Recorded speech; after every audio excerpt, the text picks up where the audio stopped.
السلام علیکم۔ اللہ تعالیٰ بہت مہربان اور بہت رحم کرنے والا ہے، تو اس قدر مہربان خدا اپنی مخلوق کو معذور کیوں پیدا کرتا ہے جو بظاہر انسانوں پر ایک طرح کا ظلم دکھائی دیتا ہے۔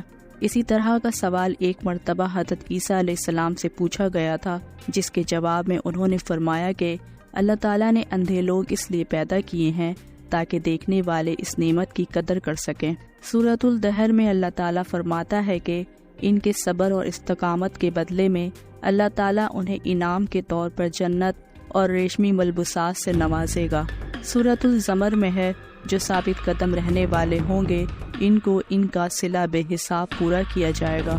اس دنیا میں جو لوگ معذور نظر آتے ہیں، ان کی معذوری کسی گناہ کی سزا نہیں ہوتی، بلکہ اس کائنات کے بارے میں اللہ تعالیٰ کی حکمت اور سکیم کے مطابق ہوتی ہے۔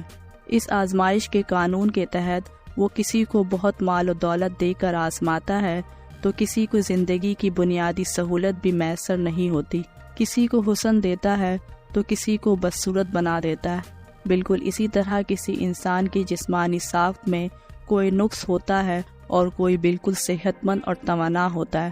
دنیا کی اس آزمائش میں کسی کو دے کر اس کے شکر کا امتحان کرتا ہے تو کسی سے چھین کر اس کے صبر کا۔ اس سے اندازہ ہوتا ہے کہ شکر کا امتحان صبر کے امتحان سے زیادہ مشکل ہے۔ انسان جتنی صلاحیتوں سے محروم ہوگا، قیامت کے دن اللہ تعالیٰ کے یہاں جواب دہی اتنی ہی آسان ہوگی اور اس کی محرومی کا اس کو الاؤنس دیا جائے گا۔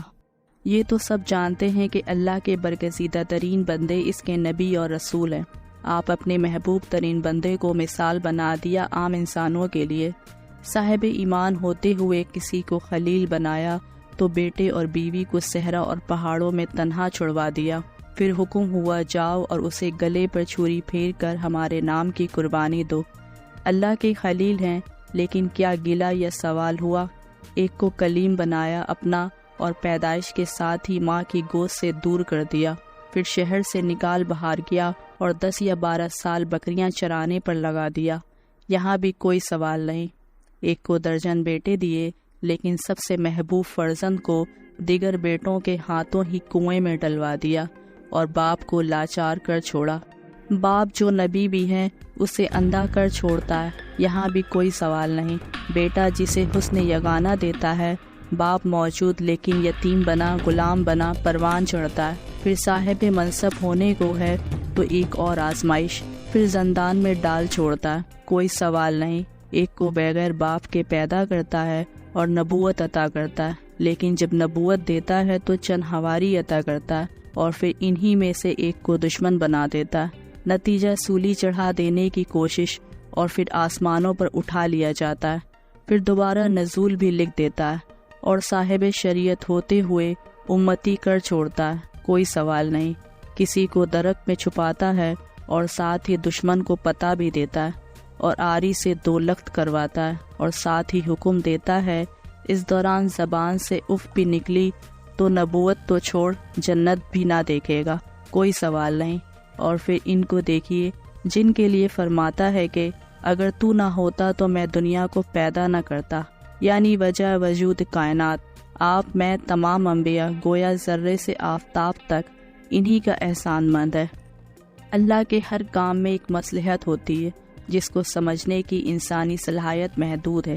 اللہ کے کس کام میں کیا بھلائی چھپی ہے کون سمجھ سکتا ہے؟ سانس اس کی، بدن اس کا، روح اس کی، آسائش اور تنگی اس کی، لیکن ساتھ ہی فرما دیا کہ نعمت پر شکر کرو انعام پاؤ، آزمائش پر صبر کرو مالا مال ہو جاؤ، ایک نیکی کرو 10 سے کئی گنا پھل لے لو، ایک برائی کرو فقط ایک ہی لکھی جائے گی۔